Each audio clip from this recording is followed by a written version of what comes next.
Let me set the scene properly because context is everything here. Our narrator, let's call her Sarah, is a married woman. By all outward appearances, she and her husband have a perfectly normal life. They go to family gatherings, they plan vacations, they sit across dinner tables and make conversation like every other couple on the planet.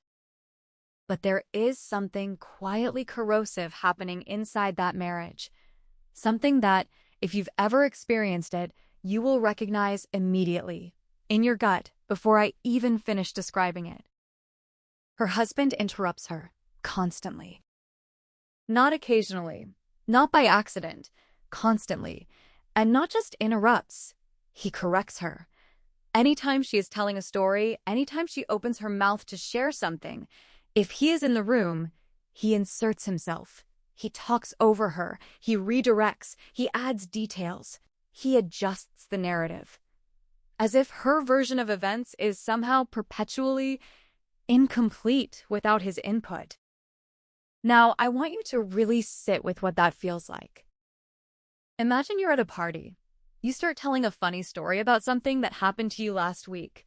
You're building to the punchline. The table is leaning in, and your partner cuts you off, changes a detail, or worse, takes over the whole thing. You smile politely, you shrink back, and the moment passes. The story, your story, has been taken from you. Now imagine that happening every single time. That slow erosion of confidence, that quiet message being sent over and over again. Your words aren't quite good enough. Your version isn't quite right. Let me handle it. Sarah knew this feeling intimately. It had become the background noise of her marriage, this subtle, persistent dismissal dressed up as helpfulness. Because that's the insidious part, isn't it? He probably didn't think of himself as doing anything wrong. He was just adding context, just clarifying, just being thorough. But death by 1,000 paper cuts is still death. And then came Easter Sunday. They were visiting his parents' home for the holiday weekend.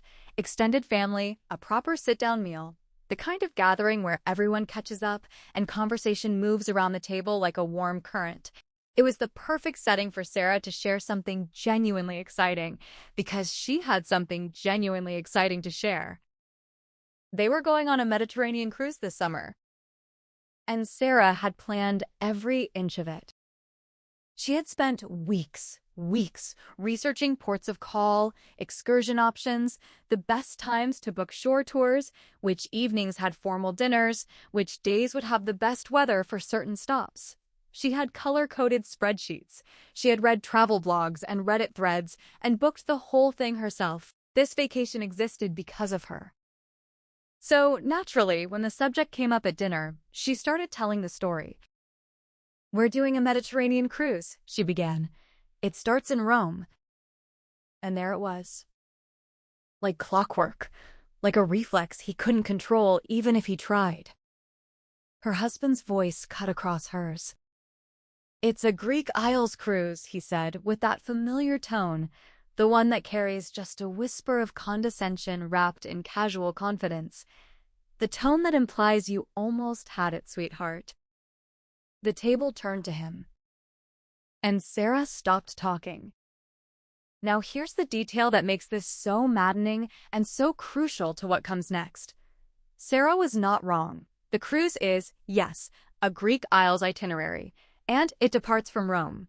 Both things are true, simultaneously, at the same time, as facts are allowed to be.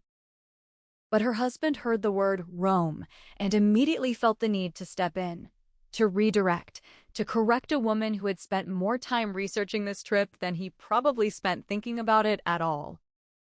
She felt that familiar heat rise in her chest, that tight, frustrating feeling of being talked over in front of people, of being publicly repositioned as the one who had it slightly wrong by someone who was supposed to be her partner. But this time, something was different.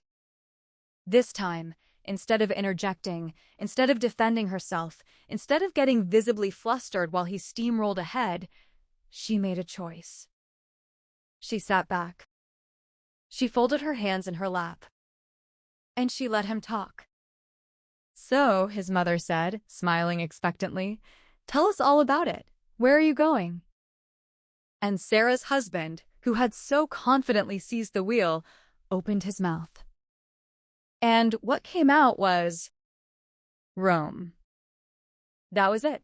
That was the whole map, the full extent of his Mediterranean cruise knowledge. Rome. The ship left from Rome, and presumably it would come back to Rome. And in between Rome and Rome, there was a cruise of the Greek Isles, which he had just established was the correct framing. Thank you very much. His mother waited. His father leaned forward. "What islands are you stopping at?" Silence. You could almost hear the gears grinding. Sarah watched from across the table.